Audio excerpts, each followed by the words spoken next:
Hello, good evening, good afternoon, good morning sa Pilipinas. Sa oras ngayon ay madaling araw na doon. So, magandang araw, magandang gabi at magandang hapon. Saan man panig sa mundo. Welcome to my channel. Ako pala si Ate Bel Kabayan in Netherlands. Ang tunay kong pangalan ay si Annabel. Good evening sa inyong lahat po. Tapos I'm 60 years old. May 4 ako na anak. Nakatira ako dito sa Netherlands. Dati ang tinitirhan ko ay sa Germany. Pero mula nung 2016, lumipat na ako dito sa Netherlands. At dito ako naninirahan at yung asawa ko andito din. May mga anak ako, malalaki na sila, pero silang lahat andoon sa Germany. At ito nga, nagbablog ako dahil mahilig talaga akong mag-vlog-vlog, magawa-gawa ng mga film, video, kung saan-saan man ako, o kahit sa isang gatherings, o pag-ipon-ipon ng mga kaibigan. Ngayon naisip ko na mag-YouTube ako dahil nga sa hilig ko talaga, hindi sa sa kumita, dahil hindi ko naman alam dati na kikita talaga ng pera sa YouTube. Kundi kahiligan ko lang. Nagsimula ito nung panahon ng before pandemic pa, pero panahon ng pandemic, syempre hindi tayo nakakalabas ng bahay, wala kang makakausap na kaibigan. Dati naman wala talaga akong kaibigan nung permiro pa ako dito. May kaibigan ako, mga puti, mga kaibigan ng asawa ko. At saka may isang Pilipina at dalawa pa lang. Kaya lang medyo malayo sila sa akin. At yung kaibigan ko naman ay lagi sa Pilipinas. So wala talaga akong nakakausap kundi asawa ko lang, pamilya niya. Dahil bawal nga na nagkikita. Kaya parang sobrang boring na masyado kahit man marami tayong ginagawa. Parang nakakamiss na may nakakausap ka na tao. Dahil sa mahilig nga ako gumawa ng mga film, video-video. Tapos nung nag-pandemic nga, gumagawa rin ako ng video. Pag nagkukuwento ako sa sarili ko, tapos pinapadala ko sa mga anak ko. Yun ang tinitingnan nila. Hanggang sa, yun, nasabi ng mga anak ko na, "Uy, mama, ang galing mong magaling mo mag-vlog, no? Talagang YouTuber ka," sabi niya ganyan, no? "Magawa ka kaya ng YouTube, tapos pwede mong i-share sa YouTube yung mga videos mo, no?" Sabi ko, "Talaga anak?" Sabi nila, "Oo naman, no? Mag-ano ka, kung doon ka naman parang masaya kasi talaga ako." Sabi ko, "Oo nga, kaya lang hindi ko alam paano mag-YouTube." So, marami akong mga film, mga videos, kaya lang luma na siya. So, noong 2020 yata yun, o 21, hindi ko na masyadong matandaan. Nagawa talaga ako kailan ba yun? 2022 yata. Nagawa talaga ako ng YouTube channel. Tapos, yun, isang film lang yata yung na-upload ko o dalawa. Kasi, problema ako nung mag-upload na. Kaya ko lang i-upload yung mga maliliit na film lang. Yung napakaliit talaga kasi may mga film akong matataas. Hindi ko alam paano siya i-edit. Ngayon, sabi ko, sayang naman itong mga ko, hindi ko man ma-upload dahil wala talaga akong alam. Wala akong alam sa laptop, sa YouTube, sa cellphone ko, paano mag-upload. Ang alam ko lang yung mga maliit na bagay, yun, i-upload mo sa halimbawa, gaya ng meron sa Facebook, ganyan. Yun lang ang alam ko. Pero yung mga film na mahaba, kasi minsan may film kang gumagawa ka ng film, lalo na sa public. may mga bagay na hindi mo naman isali. At saka nung dati ginagawa yung bahay namin kasi nagpagawa kami uli ng bagong bahay. May mga nagtatrabaho dito. So, very interesting yung paggawa nila ng bahay kasi ibang-iba kaysa atin. Gawa nga lagi ditong may earthquake sa lugar na tinitirhan ko. Halos may earthquake dito. So, gawa ng earthquake, kailangan ang pagkagawa ng bahay, matibay talaga na yanigin man siya ng earthquake, hindi siya nasisira. So, nilalagyan siya ng mga bakal, ganyan. So, sa ilalim ng bahay namin, may nakalagay na 25 poles na may bakal siya, may siminto pa. Imagine mo, 25 poles ang nakalagay. So, mag-earthquake man, siya yung hahawak sa bahay. So, very interesting. Sabi ko, i-upload ko kaya ito sa YouTube. Siguradong maraming magka-interest kasi kaiba nga sila paano ginawa at saka sa Pilipinas. Kaya lang may mga trabahante na nagsabi na nagpaalam kasi ako, pwede ko ba itong i-upload sa YouTube? Sabi nila, ay hindi kami papayag, ganyan. Pwede akong mag-upload pero hindi kasama yung mga mukha nila. Hindi ko alam paano ko gagawin yun. Nandoon sila, no? Yung mismo sa paggawa talaga. Kaya naisip ko, ang hirap pala mag-YouTube, sabi kong ganyan. Hayaan ko na nga lang, parang souvenir ko na lang siya, tinago ko na lang lahat, yung mga video ko. Parang naging souvenir ko na lang kasi gustuhin ko man, hindi ako marunong mag-upload. Tsaka yung mag-edit-edit, tinuruan nga ako ng anak ko. Pero hindi ko magets-gets, no? Kailangan ko yata ng ilang buwan para matuto talaga ako. Tapos ito ng mga asawa ko, magaling siya mag-edit. Dahil nga nakasanayan kong nagsasalita sa video, sabi ng asawa ko, paano ko naman siya ikakat? Hindi ko alam yung pinagsasabi mo. Wala daw siyang naintindihan. Sabi niya sa akin, Netherland mo na lang yan. Hindi naman ako perfect sa Netherland. At saka ang purpose ko talaga, yung mga video ko, ipapakita ko sa mga kababayan natin, hindi yung sa mga puti. Kasi alam ko naman, bilang ako simpleng tao, wala namang manunood sa akin. Natuwa lang ako i-share sa kababayan natin, lalo na sa Philippines talaga. Kasi sa Pilipinas, di ba interesado sila sa mga buhay ng ibang mga kapwa natin na nakatira sa ibang bansa. So, at saka ang purpose ko rin, gusto kong magkaroon ng napakaraming kaibigan kasi sabi ko, mabuti pa sa YouTube, sa online. Magkakaroon yata ako ng kaibigan yung, syempre may mga magko-comments. So, may makikilala ka, no? So, yun ang iniisip ko. May kausap pa rin ako, hindi masyadong boring yung ano ko.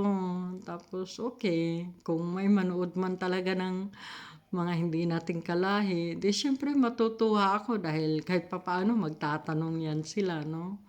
Kaya lang, hindi ako yung mahusay sa Netherlands, sa totoo lang. Mga maliit lang talaga yung nasasabi ko. Nakakaintindi ako. Mas marami akong naintindihan kaysa yung nagsasalita ako. Kasi parang ang hirap bigkasin ng salita nila. Mahirap man ang German. Mahirap pa ang Dutch, no?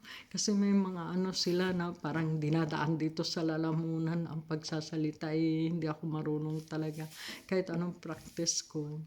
Tapos isang beses nga sa kakapanood ko ng YouTube, mahilig ako manood ng YouTube. Kahit saan-saan ako napupunta, pero hindi pa ako nakapanood kasi yung mga pinapalo ko, hindi naman sila yung nagla-live, no?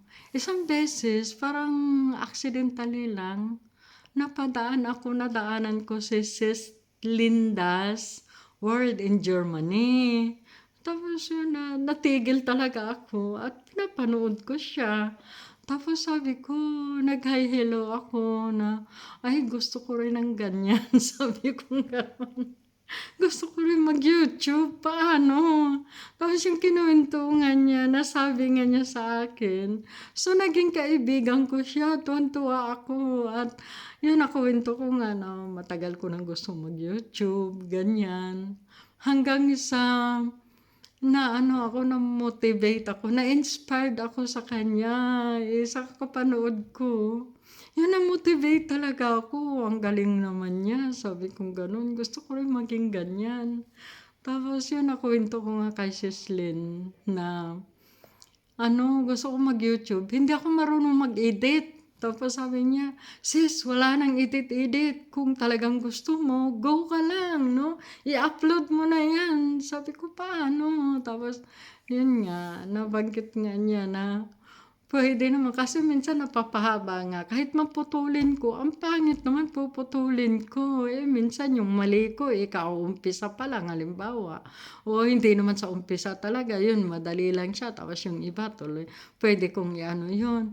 Meron na sa kalagitnaan, tapos ikakat ko. Paano ko idudugtong yung iba? Sabi ko, sayang naman, parang ang ganda ng kuha. Ang pangit naman yata na isa-sample ko. Hati-hatiin ko lahat, parang sabi ko maganda pag yung nabuo man lang siya kahit papaano, kahit ilang minutes man lang at saka hindi yung 1 minute or 2 minutes lang ganyan, no? Yung videos ko, wala pa yatang 2 minutes eh. Yun lang ang mga alam ko, yung mga malilit na bagay. Bago nga ako natutong mag-upload, ang tagal kong pinag-aralan, grabe talaga. Saan ko kaya i-upload ito? Hanggang sa na-meet ko nga siya at siya ang nag-push sa akin. Hindi naman sa push talaga, kundi minomotivate niya ako na, sis, kung gusto mo talaga yan at yan ang nagpapasaya sa'yo, go ka lang, no? Yung asawa ko naman at mga anak ko, suportado nila ako na mag-YouTube ako. Ang problema lang, ayaw nilang kasali sila. So, parang sabi nila sa akin na, yung personally ko na lang ba, no, na mag-YouTube ako. Okay, minsan may mga film kami na nagbibideo ako, nakasama yung mga friends ko, tinatanong ko sila na, uy, pwede ko ba itong ilagay sa YouTube? Supportive naman sila. Oh, ate, walang problema, ganyan. Kailan mo ba download yan? Tapos yun nga, nasasabi ko, hindi naman ako marunong mag-download, no? Yun ang problema ko, hindi ako marunong mag-edit. Tapos isang beses, nag-download nga ako, dahil mahaba yung sabi ko, ang tagal nitong natapos, para nagising na lang yata ako, wala pa. Sabi ko, nag-give up na lang ako, ano pa ito? Parang mali naman yata itong ginagawa ko. At saka yung, minsan nga, ilalagay yung title, ganyan. Wala akong masyadong naintindihan. Paano kaya ito? Saan ba ilalagay yung title? Kasi parang ang dami ko yatang i-apply dito. Parang ganun ba, no? Kaya nung nakilala ko si Slenda nga, grabe, na-motivate ako ng gusto. Tapos na-inspired ako. At yung motivation, parang palaki ng palaki kasi pinakilala niya ako sa ibang kaibigan niya na YouTuber na dahil nga doon nga sa chatboard, no? Oy, si Ate Bel Kabayan, ganyan. Din naman niyo siya, subscribe ninyo siya, ganun. Kaya yun, nagpasalamat ako kay Sis Linda, World in Germany. Nagpasalamat ako sa mga friends niya na nag-subscribe sa akin at nag-like, follow ng channel kong maliit. Lalo na si Sadik, no? Pati yung mga friends ni Sadik na subscriber niya, nag-subscribe din sa akin. Kagaya nila ni LCD, shout out pala sa inyong lahat, no? Sa lahat ng mga nag-subscribe sa akin at nag-follow at nag-like at nagbigay ng mga comments. Thank you so much dahil sa inyo, lumaki lalo yung motivation ko na mag-YouTube nga ako, no? Bakit hindi ilibre naman yung pag-YouTube, wala namang bayad. Kaya tuwan-tuwa ako, ganito lang pala. Tsaka binigyan nga ako ng tip na, yun nga, pag nag-film ako, pwede ko naman siyang stop. Ang problema lang, gamit ko yung cellphone. Tapos, pag may tumawag, siyempre mapuputol yung ginawa kong video. Automatic na putol na yun. Hindi siya na-stop. Katunayan nga, may vlogging camera talaga akong binili. Ang problema naman, nag-vlog na nga ako, nagawa ako ng video. Ang iniisip ko, paano ko ito i-upload? Paano ko ito i-transfer sa laptop? At paano ko from laptop i-download doon sa YouTube? Parang mas alam ko pa yatang galing sa cellphone, diretso sa YouTube. Kasi yung galing sa camera, tapos i-edit ko doon sa laptop, at i-download siya sa YouTube, ay lalo parang naging komplikado sa akin. Hanggang sa isang beses, sabi ng anak ko na, Mama, ang ganda ng vlogging camera mo ah. Bumili ako ng Sony, yung extra talaga pang vlogs. No? Ang dami kong binili. Nagbili ako ng selfie stick, nagbili ako ng kung ano-ano pa, yung mga lalagyan na pwede mo siyang na maikot. Anong gawin mo sa kanya, yung pag nagkuha ka na ipatayo mo siya ng husto na maganda talaga ang pagkakuha. No? So, lahat yun, parang naibigay ko na lang sa anak ko kasi yung anak ko mahilig mag-YouTube at vlog-vlog. May YouTube channel talaga siya. Kaya sabi ko, sige anak, gamitin mo na lang. Parang nang hinayang naman ako, ang mahal-mahal ng bili ko, hindi ko naman nagagamit kasi mas madali sa akin yung cellphone. Yun nga lang, maliliit na bagay. Pagdating na humaba na yung film ko na hindi ko napansin, ay, paano ko ito edit? Hirap na hirap ako. Kaya ito ngayon, para kilala nyo ako si Ate Bel, at kaya pala tinawag kong Ate Bel ang channel ko dahil karamihan sa akin tumatawag ay ate talaga. Kaya naisip ko, ay, Ate Bel na lang ang ipangalan ko sa channel ko. Ate Bel Kabayan. Isang kabayan sa ibang lugar. Ate Bel Kabayan in Netherlands. Pero ang totoo kong pangalan ay si Annabel. Normally, isa na akong lula at saka isang mama. Dapat nga sabi ko, ilagay ko kaya mamala ate, parang ang pangit naman. Sabi ko, Ate Bel na lang kasi mostly naman talagang tawag sa akin dito, automatic. Dahil matanda na nga ako, may edad na, 60 years old. Tinatawag nila ako lagi, ate talaga, no? Kaya sabi ko, Ate Bel na lang. Kaya, yun. Ito na ako ngayon. Nagbablog. At dahil kay Sis Linda, na-motivate ako ng gusto. Thank you so much, sister. Sis Linda, World in Germany, at saka kay Sadik, at sa mga friends ninyo na tinulungan ako mag-subscribe sa akin at mag-like and comment sa mga maliliit ko na YouTube videos. Thank you so much. Shout out sa inyong lahat at yun lang, no? So, para updated naman kayo sa mga susunod na videos na i-upload ko, paki-like na lang at saka paki-pindot na lang doon sa bell button para makatanggap kayo ng notification at saka ninyo yung all para pag kahit man anong i-upload ko, short or long videos, makatanggap kayo ng notification. At yun lang mga kabayan. Thank you so much sa inyong lahat. At maraming salamat sa nag-subscribe sa sa mga maliliit ko na video. Kahit man maliit pa yung channel ko, pero sinusuportahan nyo ako. Thank you so much. At God bless sa inyong lahat. Bye! Sa next time uli na video ko. Bye!